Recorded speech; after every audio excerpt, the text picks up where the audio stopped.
नमस्कार दोस्तों, एक बार फिर से स्वागत है आप सभी का हमारे इस कोर्स में, जिसमें हम बात कर रहे हैं HRM कोड 55 के टॉपिक्स के बारे में। दोस्तों पिछली वीडियो में हमने बात की यूनिट 1 के कुछ टॉपिक्स के बारे में एंड आई होप दोस्तों आपको वो इन्फॉर्मेटिव लगा होगा वीडियो। इस वीडियो में दोस्तों हम बात करेंगे कुछ और टॉपिक्स के बारे में। ये टॉपिक्स भी अगेन दोस्तों यूनिट 1 से ही रहने वाले हैं। साथ ही साथ वीडियो के एंड में दोस्तों हम कुछ क्वेश्चंस के बारे में भी बात करेंगे जो कि आपको एग्जाम्स में देखने को मिल सकते हैं। तो आइए सबसे पहले दोस्तों कुछ टॉपिक्स को हम डिस्कस करते हैं, समझते हैं क्या टॉपिक्स हैं इस यूनिट के दूसरे पार्ट में, और बाद में दोस्तों हम बात करेंगे कुछ क्वेश्चंस के बारे में। तो ये टॉपिक जो है दोस्तों बेसिकली ये आपका बेस्ड है FW टेलर के वर्किंग्स के ऊपर, साथ ही साथ साइंटिफिक मैनेजमेंट के प्रिंसिपल्स, क्या फीचर होते हैं साइंटिफिक मैनेजमेंट के, प्लानिंग टास्क होता है, साथ ही साथ दोस्तों क्रिटिसिज्म क्या है साइंटिफिक मैनेजमेंट का। तो बेसिकली साइंटिफिक मैनेजमेंट को काफ़ी हद तक दोस्तों ये जो आज का वीडियो है ये कवर करेगा। तो आइए सबसे पहले बात करते हैं FW टेलर के बारे में। तो दोस्तों आप सभी ने इनका नाम सुन रखा होगा, FW टेलर।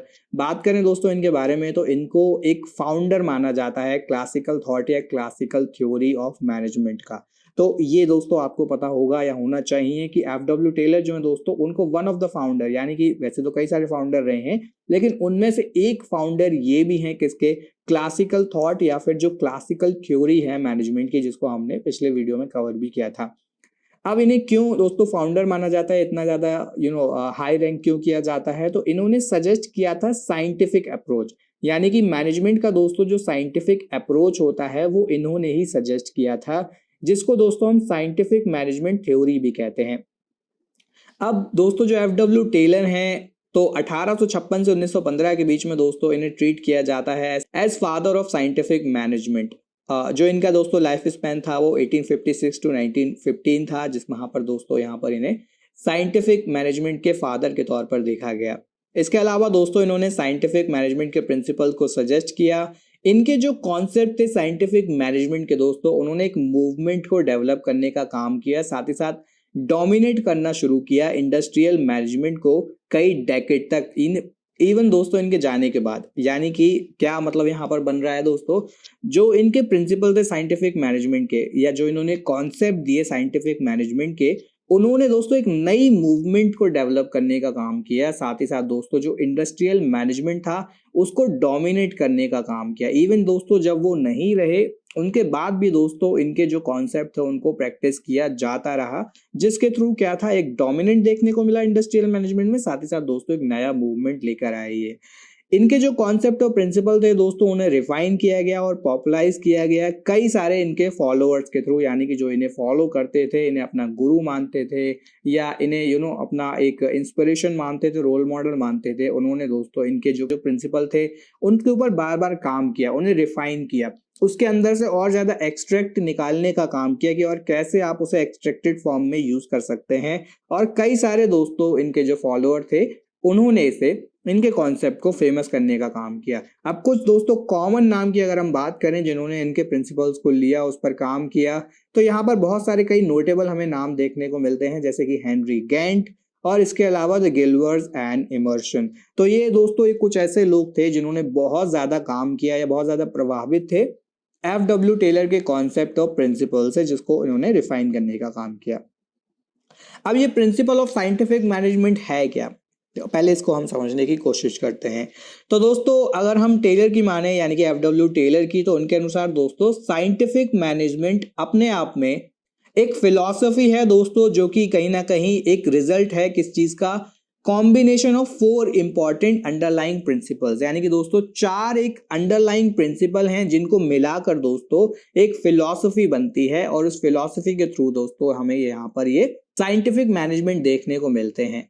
अब ये प्रिंसिपल क्या है साइंटिफिक मैनेजमेंट के, तो ये 4 प्रिंसिपल हैं दोस्तों। पहला प्रिंसिपल क्या है, साइंटिफिक सिलेक्शन जो होता है दोस्तों वर्कर्स का और उनके डेवलपमेंट का, वो प्रॉपर ट्रेनिंग के थ्रू किया जाता है। यानी कि दोस्तों अगर आप वर्कर्स से काम कराना चाहते हैं तो सबसे पहले आपको सही वर्कर को सेलेक्ट करना होगा, फिर बाद में आपको उनके स्किल्स को डेवलप करना होगा प्रॉपर ट्रेनिंग के थ्रू। ठीक है, पहला जो दोस्तों साइंटिफिक मैनेजमेंट का प्रिंसिपल है वो क्या कहता है, आपको सही सिलेक्शन करना है वर्कर्स का और बाद में दोस्तों आपको उन्हें डेवलप करना है प्रॉपर ट्रेनिंग के थ्रू। दूसरा दोस्तों जो साइंटिफिक मैनेजमेंट का अप्रोच है वो क्या है, तो जो साइंटिफिक अप्रोच है मैनेजमेंट का दोस्तों, तो यहाँ पर मैनेजमेंट को सभी फील्ड में दोस्तों एक साइंस को डेवलप करना होता है। अब साइंस को डेवलप कैसे करना होता है, तो यहाँ पर दोस्तों एक्टिविटीज के थ्रू डेवलप करना होता है, जैसे कि साइंटिफिक इन्वेस्टिगेशन और एक्सपेरिमेंट।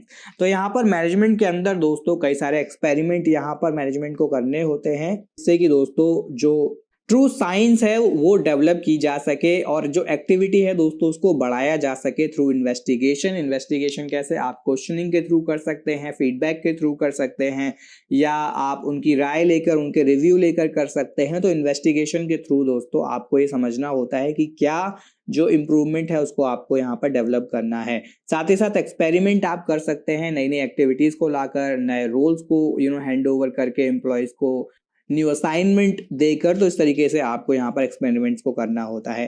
थर्ड दोस्तों जो साइंटिफिक मैनेजमेंट था वो क्या था, क्लोज कोऑपरेशन ऑफ मैनेजर, यानी कि मैनेजर्स का दोस्तों जो क्लोज कोऑपरेशन होता है वर्कर्स के साथ में।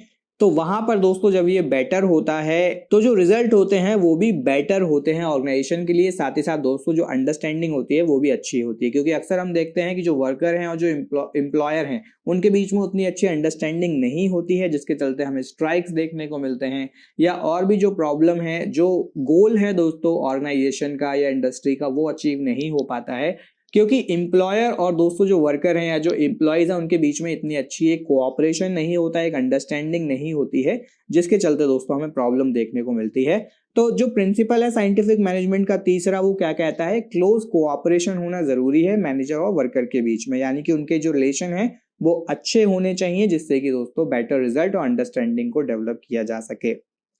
चौथा जो दोस्तों हमारा प्रिंसिपल है साइंटिफिक मैनेजमेंट का, वो फोकस करता है कॉन्फ्लिक्ट को एलिमिनेट करने के ऊपर, यानी कि जो मेथड अपनाया जा रहा है और जो लोग काम में लाए जा रहे हैं, यानी कि जो वर्कर हैं उनके बीच में दोस्तों जो भी कॉन्फ्लिक्ट आ रहा है किसी भी वजह से, उसको सबसे पहले आपको दूर करना है। क्योंकि दोस्तों जो वर्कर है वो नए मेथड को अपनाने से बचते हैं, क्योंकि वो पुराने तरीकों को ही अपनाना चाहते हैं, उसी को लेकर काम करना चाहते हैं। लेकिन जब नए तरीके दोस्तों इंट्रोड्यूस किए जाते हैं या उन्हें ऑर्गेनाइजेशन के अंदर लाया जाता है, तो कहीं ना कहीं शुरू में सभी हेजिटेट करते हैं, उसमें वर्कर्स भी दोस्तों इंक्लूडेड होते हैं। तो वर्कर्स को दोस्तों जरूरी होता है कि यहाँ पर समझाया जाए, उन्हें मोटिवेट किया जाए कि किस तरीके जो नया मेथड है जिसको अपनाया जा रहा है, या जो नए चेंजेस लाए जा रहे हैं, रिफॉर्म लाए जा रहे हैं, वो कितने ज़्यादा हेल्पफुल हो सकते हैं अगर आप उसे लेकर चलते हैं।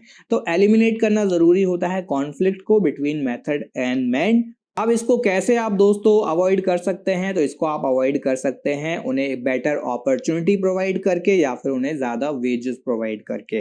तो आपको उन्हें ऐसी अपॉर्चुनिटीज देनी है कि अगर वो नए मेथड्स को अपनाते हैं तो उन्हें ज़्यादा वेजेस मिलेंगे, ज़्यादा अपॉर्चुनिटीज मिलेंगी, और वो और अच्छे से अपनी लाइफ को चला पाएंगे, अपने ड्रीम्स को पूरा कर पाएंगे। आगे दोस्तों जो हमारा सेकंड हेडिंग है वो है क्या फीचर होते हैं साइंटिफिक मैनेजमेंट के, यानी कि फीचर्स ऑफ साइंटिफिक मैनेजमेंट। तो दोस्तों जो पहला फीचर होता है वो होता है साइंटिफिक टास्क सेटिंग, यानी कि दोस्तों साइंटिफिकली आपको अपने जो भी टास्क है उनको आपको सेट करना है। तो FW टेलर ने दोस्तों सजेस्ट किए यहाँ पर कि दोस्तों एक दिन का जो भी काम होता है एक एम्प्लॉय का, मान लीजिए एक दिन में आपका जितना भी काम होता है, उस टास्क को दोस्तों आपको कैलकुलेट कर लेना है केयरफुली थ्रू साइंटिफिक इन्वेस्टिगेशन। अब दोस्तों इसके लिए जरूरी है कि आपको एक पर्टिकुलर स्टडी को परफॉर्म करना होगा। स्टडी क्या होगा दोस्तों, तो यहाँ पर मेथड स्टडी होता है और वर्क मेजरमेंट स्टडी होता है, जो कि जरूरी होता है। तो यहाँ पर टेलर ने क्या सजेस्ट किया कि दोस्तों यहाँ पर जरूरी है कि टाइम स्टडी को किया जाए, मोशन स्टडी को किया जाए, फिटिग स्टडी को किया जाए और रेट सेटिंग को किया जाए, जिससे कि दोस्तों साइंटिफिक टास्क को इंट्रोड्यूस किया जा सके। अब ये टाइम स्टडी, मोशन स्टडी क्या है, तो इनको एक बार समझ लेते हैं तो आपको दोस्तों ये पॉइंट क्लियर हो जाएगा साइंटिफिक टास्क सेटिंग क्या होता है। तो टाइम स्टडी दोस्तों एक तरीके का आर्ट होता है, ऑब्जर्व करना और रिकॉर्ड करना है कि कितना टाइम चाहिए होता है दोस्तों एक डिटेल एलिमेंट को परफॉर्म करने के लिए किसी भी इंडस्ट्रियल ऑपरेशन में, यानी कि एक पर्टिकुलर दोस्तों जो भी एलिमेंट है उसको पूरा करने में, उस काम को पूरा करने में कितना टाइम रिक्वायर्ड होता है, ये आपको रिकॉर्ड करना है और ऑब्जर्व करना है, जिसको हम बोलते हैं टाइम स्टडी, जिसके थ्रू आपको पता चल जाएगा कि एक वर्कर कितने समय में एक काम को पूरा कर लेता है या कर सकता है। मोशन स्टडी क्या होता है, मोशन स्टडी से दोस्तों हमारा मतलब है स्टडी और एनालिसिस किसी भी ऑपरेटर के दोस्तों जो मूवमेंट है उनको एनालाइज आपको करना है जब वो अपने जॉब को कर रहे हो, जिससे कि दोस्तों आप जो है यूजलेस या अनवांटेड जो मूवमेंट है उसको रोक सके। यानी कि मान लीजिए आप काम कर रहे हैं और आपको बार बार ब्रेक लेना पड़ता है, या बार बार आपका कॉल आ जाता है, या बार बार आपको बाहर जाना पड़ता है, तो इसके चलते क्या होता है दोस्तों, आपका जो काम है उसमें कहीं ना कहीं अनवांटेड मूवमेंट आते हैं। तो मान लीजिए 8 आवर्स का आपका जॉब है, जिसमें आपको 1 से 1.5 घंटा जो है दोस्तों वो अनवांटेड मूवमेंट में अगर आपका चला जाता है, तो कहीं ना कहीं वो उसको दूर करना जरूरी है, जिसके लिए दोस्तों मोशन स्टडी को किया जाता है। तो ये मोशन स्टडी और टाइम स्टडी के बेसिस पर दोस्तों जो है साइंटिफिक टास्क सेटिंग को किया जाता है। इस तरीके से दोस्तों यहाँ पर हमें पहला जो फीचर है वो हमें देखने को मिलता है। अब जब दोनों स्टडीज को दोस्तों यहाँ पर साथ में किया जाता है, तो हमें बेस्ट मेथड मिल जाता है कि किस तरीके से एक जॉब को किया जा सकता है और कितना टाइम जो है दोस्तों वो अलाउ किया जाना चाहिए या रिक्वायर्ड होता है काम को पूरा करने के लिए। सेकंड जो दोस्तों एलिमेंट है इसका वो है प्लानिंग द टास्क, यानी कि टास्क को प्लान करना। अब किसी भी काम को दोस्तों पूरा करने के लिए टेलर ने सजेस्ट किया कि प्लानिंग की नीड है, जिससे कि प्रोडक्शन एक्टिविटी को एक्यूरेटली किया जा सके। अब प्लानिंग द टास्क में दोस्तों क्या होता है, जब आप अपने टास्क को प्लान करते हैं कि मैं इतनी देर में ये करूंगा, इसके बाद मुझे ये करना है और इतनी देर में मेरा ये काम हो जाएगा, तो वहां पर क्या होता है दोस्तों, आपके सामने कुछ क्वेश्चन आते हैं या आप उन क्वेश्चन को अपने टास्क को प्लान करने के लिए, जैसे कि क्या करना है, कैसे करना है, कहां पर किया जाएगा और कब किया जाएगा। तो इस तरीके के जब आप क्वेश्चन करते हैं तो आप अपने टास्क को इजीली प्लान कर पाते हैं। वन मोर टाइम दोस्तों, क्वेश्चन क्या है, क्या करना है, कैसे करना है, कहां पर ये काम होगा और ये काम दोस्तों कब होना है। तो ये 4 तरीके के क्वेश्चन जब आप करते हैं तो आप अपने काम को प्लान कर पाते हैं और बेटर तरीके से दोस्तों उस प्लान को आप एग्जीक्यूट कर पाते हैं। थर्ड सेक्शन में क्या आता है दोस्तों, जो हमारा थर्ड एलिमेंट है साइंटिफिक स्टडीज का, तो वो है दोस्तों हमारा साइंटिफिक मैनेजमेंट का, वो है साइंटिफिक सिलेक्शन और ट्रेनिंग ऑफ वर्कर्स, यानी कि सिलेक्शन करना वर्कर्स का और फिर उन्हें ट्रेन करना। अब जो दोस्तों प्रोसीजर है सिलेक्शन का वो एक सिस्टमेटिक होना चाहिए, जिससे कि दोस्तों बेस्ट और मोस्ट सूटेबल पर्सन को सेलेक्ट किया जा सके डिफरेंट टाइप ऑफ जॉब्स के लिए। इसके अलावा दोस्तों एफ.डब्ल्यू. टेलर ने सजेस्ट किया कि जो नीड है ट्रेनिंग की वर्कर के लिए वो इसलिए है जिससे कि दोस्तों उनकी जो एबिलिटी है या उनकी एफिशिएंसी है उसको बढ़ाया जा सके, यानी कि जो दोस्तों उनका बार है काम करने का उसको बढ़ाया जा सके, जिससे कि और ज़्यादा उन्हें प्रोडक्टिव बनाया जा सके और जो गोल्स हैं उनको और बेटर तरीके से और जल्दी अचीव किया जा सके विद मोर एफिशिएंसी। इसके अलावा दोस्तों एफ.डब्ल्यू. टेलर ने सजेस्ट किया कि जो डिफरेंशियल पीस वेज प्लान होता है कॉम्पनसेशन पेमेंट के लिए, उसका भी होना जरूरी है दोस्तों। यानी कि अगर यहाँ पर डिफरेंशियल पीस वेज प्लान होता है दोस्तों कॉम्पनसेशन पेमेंट का, तो कहीं ना कहीं वो वर्कर्स के लिए और ज्यादा बेटर हो जाता है। अब इसके लिए जरूरी है कि दोस्तों जो रिलेशनशिप है मैनेजमेंट और वर्कर्स का वो कॉर्डियल हो, यानी कि वो एक दूसरे से मिलजुल के एक दूसरे के साथ कोऑपरेट करके काम करें, ना कि दोस्तों 2 ग्रुप हमें एक ऑर्गेनाइजेशन के अंदर देखने को मिले जिसमें एक ग्रुप वर्कर्स का हो और एक ग्रुप मैनेजमेंट का हो और दोनों के बीच में इतनी अच्छी अंडरस्टैंडिंग ना हो। फोर्थ जो दोस्तों हमारा एलिमेंट है साइंटिफिक मैनेजमेंट का वो है स्टैंडर्डाइजेशन। अब यहाँ पर टेलर सजेस्ट करते हैं कि दोस्तों जो इंपॉर्टेंस है स्टैंडर्डाइजेशन की टूल्स को लेकर या इक्विपमेंट को लेकर, मटेरियल को लेकर या वर्क कंडीशन को लेकर और स्पीड ऑफ मशीन को लेकर वो होना ज़रूरी है। यानी कि आपको जो भी यूज़ करना है, चाहे वो टूल्स का हो, इक्विपमेंट का हो, मटेरियल का हो, कंडीशन का हो या स्पीड का हो मशीन को लेकर, उसको स्टैंडर्डाइज करना ज़रूरी है। ऐसे ही दोस्तों 5वां जो हमारा एलिमेंट है वो है स्पेशलाइजेशन का। स्पेशलाइजेशन से दोस्तों हमारा मतलब है स्पेशलाइजेशन एक एडमिनिस्ट्रेटिव और ऑर्गेनाइजेशनल सेटअप में किसी भी प्लांट का, साथ ही साथ दोस्तों उसके फंक्शनल फॉर्मेनशिप के बारे में भी दोस्तों ये बताते हैं। अब इसको दोस्तों आप ऐसे समझ सकते हैं, जैसे मान लीजिए एक फैक्ट्री मैनेजर है। अब एक फैक्ट्री मैनेजर से दोस्तों कौन कौन जुड़ा हुआ है, अब राइट हैंड साइड पर मान लीजिए प्रोडक्शन इंचार्ज है और लेफ्ट हैंड साइड पर है आपके प्लानिंग इंचार्ज। अब प्लानिंग इंचार्ज के अंडर में भी दोस्तों सबऑर्डिनेट होते हैं, जैसे कि अब क्या क्या होते हैं, तो इनके अंडर में मान लीजिए हो गया इंस्ट्रक्शन कार्ड क्लर्क, तो जो इंस्ट्रक्शन देने वाले क्लर्क हैं वो हो गया root clerk, time and cost clerk जो मेजर कर रहे हैं टाइम एंड कॉस्ट को, और उसके अलावा डिसिप्लिनरी यानी कि जो डिसिप्लिन को फॉलो करा रहे हैं एक ऑर्गेनाइजेशन के अंदर। वहीं अगर हम राइट हैंड साइड पर प्रोडक्शन इंचार्ज के बारे में बात करें तो दोस्तों इनके अंडर में मान लीजिए गैंग बॉस, जो कि बॉस हैं एक गैंग के या कि एक ग्रुप के जो कि काम कर रहा है किसी पर्टिकुलर टास्क के ऊपर। स्पीड बॉस जो कि कंटिन्यू कराते हैं काम की स्पीड को, स्पीड बनी रहे, काम की स्लो डाउन ना हो। रिपेयर बॉस, किसी तरीके का रिपेयरेंस की ज़रूरत है, रिपेयरिंग की ज़रूरत है ऑर्गेनाइजेशन में, मशीन्स को लेकर, इक्विपमेंट को लेकर, तो उसको जल्दी से किया जा सके। साथ ही साथ में इंस्पेक्टर जो कि इंस्पेक्ट करते हैं सभी एक्टिविटीज़ को। अब ये सभी से जुड़े हुए हैं वर्कमैन, यानी कि जो हमारे वर्कर हैं, यानी कि वर्कर दोस्तों हमारे इन सभी के अंडर में हैं जो कि इनके थ्रू काम करते हैं। तो इस तरीके से दोस्तों जो स्पेशलाइजेशन है वो काम करता है, या हम कहें फंक्शनल फोरमैनशिप है वो इस तरीके से काम करती है। अब इसका दोस्तों एक पॉजिटिव जो व्यू था वो साइंटिफिक मैनेजमेंट का, वो डिस्क्राइब किया है टेलर ने किस तरीके से किया है। तो टेलर क्या कहते हैं दोस्तों कि जो साइंस है वो थंब का रूल नहीं, यानी कि वो अंगूठे का रूल नहीं है, और जो हार्मनी है दोस्तों वो डिस्कॉर्ड नहीं है। यानी कि यहाँ पर आपको कोऑपरेशन चाहिए, ना कि इंडिविजुअलिज्म चाहिए। कोऑपरेशन से मतलब आपको मिलकर काम करना है, ना कि ये सोचकर काम करना है कि मैं ऐसे करूंगा या मुझे ऐसे करना है या मैं ऐसे चाहता हूँ। इसके अलावा दोस्तों यहाँ पर मैक्सिमम आउटपुट आपको चाहिए होता है रिस्ट्रिक्टेड आउटपुट एरिया में। ज्यादा से ज्यादा दोस्तों आप रिजल्ट को देना चाहते हैं जब रिस्ट्रिक्टेड आउटपुट हो या आउटपुट की कमी हो। साथ ही साथ में दोस्तों आपको डेवलपमेंट करना होता है सभी लोगों का, जिससे कि दोस्तों वहां पर उनकी एफिशिएंसी को बढ़ाया जा सके, या जो भी उनकी एफिशिएंसी है उस तक पहुंचाया जा सके और प्रॉस्पेरिटी तक पहुंचा जा सके। अब यहाँ पर कुछ क्रिटिसिज्म भी दिए गए हैं साइंटिफिक मैनेजमेंट के, जो बाद में जो लोग हैं एफ.डब्ल्यू. टेलर के, जब उन्होंने समझा इसको रिफाइन किया तो यहाँ पर उन्होंने कुछ इसमें क्रिटिसिज्म भी पाए, कुछ कमियां भी पाई। क्रिटिसिज्म क्या पाए तो दोस्तों यहाँ पर बहुत ज़्यादा इन्वेस्टमेंट की ज़रूरत होती है, हैवी इन्वेस्टमेंट ज़रूरी होता है ऑर्गेनाइजेशन में, जिससे कि प्रीलिमिनरी स्टैंडर्डाइजेशन किया जा सके टूल्स का, मशीन का, इक्विपमेंट का, और दोस्तों कंडक्ट ऑफ टाइम और मोशन स्टडीज का। इन सबको करने के लिए दोस्तों आपको बहुत ज़्यादा इन्वेस्टमेंट की रिक्वायरमेंट होती है। साथ ही साथ में दोस्तों जो अदर रिसर्च की एक्टिविटीज़ हैं या फिर जो इंट्रोडक्शन है दोस्तों साइंटिफिक मैनेजमेंट का, उस सभी में बहुत ज़्यादा इन्वेस्टमेंट चाहिए होता है आपको। इस तरह की इन्वेस्टमेंट दोस्तों पॉसिबल नहीं हो पाती है स्मॉल और मीडियम साइज एंटरप्राइजेज में, यानी कि दोस्तों जो स्मॉल लेवल की ऑर्गेनाइजेशन है या एंटरप्राइजेज हैं, या जो मीडियम लेवल की ऑर्गेनाइजेशन है एंटरप्राइजेज है, वहां पर दोस्तों इतनी बड़ी इन्वेस्टमेंट नहीं हो पाती है। साथ ही साथ में दोस्तों जो अचानक से चेंज होता है वो कहीं ना कहीं डिस्टर्ब कर सकता है एग्जिस्टिंग वर्किंग अरेंजमेंट को, यानी कि पहले से जो आपकी अरेंजमेंट है, जो तौर तरीके हैं काम करने के, जो इक्विपमेंट हैं, अचानक से अगर उसमें कोई चेंज आता है तो उसके चलते दोस्तों हमें डिस्टर्बेंस देखने को मिलता है। अगेन आपको सेटल डाउन होने में फिर टाइम लगता है। इसके अलावा दोस्तों स्मॉल यूनिट के लिए जो मैनेजमेंट है वो अनसूटेबल है, और इसके जो दोस्तों बेनिफिट हैं वो एक लंबे समय के बाद देखने को मिलते हैं, यानी कि शुरुआत में या बहुत जल्दी आपको इसके बेनिफिट देखने को नहीं मिलते हैं।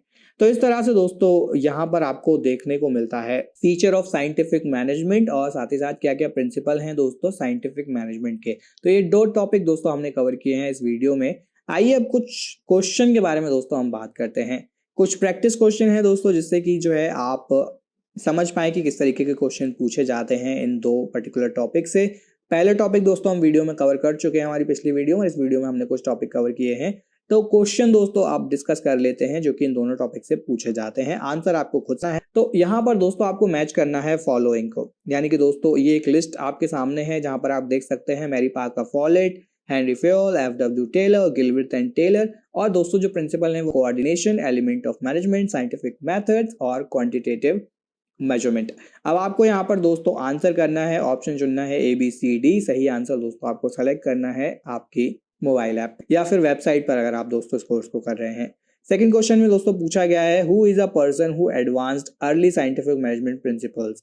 ठीक है, अब आपको 4 ऑप्शन दे गए हैं, वेबर, टेलर, वेस्ट, फेयोल। काफी इजी क्वेश्चन है दोस्तों, आपको इसको आंसर कर सकते हैं। सही आंसर आपको मोबाइल ऐप या वेबसाइट पर करना है। साइंटिफिक मैनेजमेंट, एडमिनिस्ट्रेटिव मैनेजमेंट और दोस्तों जो भी ब्यूरोक्रेटिक मैनेजमेंट है वो बिलोंग करते हैं मैनेजमेंट को। ये व्यू पॉइंट किसका है, क्लासिकल पर्सपेक्टिव का, बिहेवियरल पर्सपेक्टिव, क्वांटिटेटिव पर्सपेक्टिव या फिर system perspective. Answer the question दोस्तों इन द सेक्शन। इसके अलावा दोस्तों जो अदर क्वेश्चन है वो है कि जो थ्योरिस्ट हैं दोस्तों जिन्होंने एडवोकेट किया स्टैंडर्ड मेथोडोलॉजी को for doing a task and suggested that workers were motivated by pay according to output piece work। अब ये किसने दिया है, Elton Mayo, Max Weber, Frederick Taylor, Henry Fayol. Easy question है दोस्तों, जो हमने पढ़ा है उसी से हम ये क्वेश्चन कर रहे हैं, तो आई होप आपको ये इजी होना चाहिए समझना। नेक्स्ट क्वेश्चन में पूछा गया है which of the following is not a key concept associated with scientific management, one best way, formalisation, time and motion studies and systematic selection. Next question है दोस्तों, which of the following is not true of scientific management. इनमें से कौन सा दोस्तों जो statement है वो सही नहीं है साइंटिफिक मैनेजमेंट के बारे में। तो दोस्तों ऑप्शन है, it gave rise to the modern operation research, it raises question as to how rewards from increase productivity should be distributed, it is outdated as theory as it cannot be applied to today's modern organizations, and managers are chosen for their intellectual ability and rationality. Last question है दोस्तों, ports Corp stand for. अब दोस्तों ports Corp का मतलब क्या होता है, पिछले वीडियो में हम दोस्तों इसके बारे में बात कर चुके हैं, तो इजी है आंसर ये भी दोस्तों, आप इसको आंसर कर सकते हैं। तो इस वीडियो में दोस्तों हमने बात की कुछ और टॉपिक के बारे में यूनिट 1 से। पिछली वीडियो में दोस्तों हमने कुछ टॉपिक कवर किए थे, इसमें हमने कुछ टॉपिक कवर कर लिए हैं। तो दोस्तों कुछ टॉपिक्स हम कवर करेंगे हमारी नेक्स्ट वीडियो में। लंबा वीडियो हम इसलिए नहीं कर रहे हैं जिससे कि दोस्तों आपको ये बहुत ज़्यादा लेंथी ना लगे। तो कुछ टॉपिक दोस्तों हम एक एक वीडियो में कवर करेंगे जिससे कि आपको भी समझने में ईजी हो और बहुत ज़्यादा आपके ऊपर वर्कलोड ना हो। तो दोस्तों मिलते हैं हमारे अगले वीडियो में, और इन क्वेश्चंस को आप प्रैक्टिस जरूर करें। अगर आपको इनका आंसर नहीं पता है तो अच्छे से दोस्तों आप इन्हें समझें और इनके आंसर को करें, और आपने सही आंसर किए हैं then it's well and good. तो दोस्तों मैं मिलता हूं आपसे हमारे अगले वीडियो में।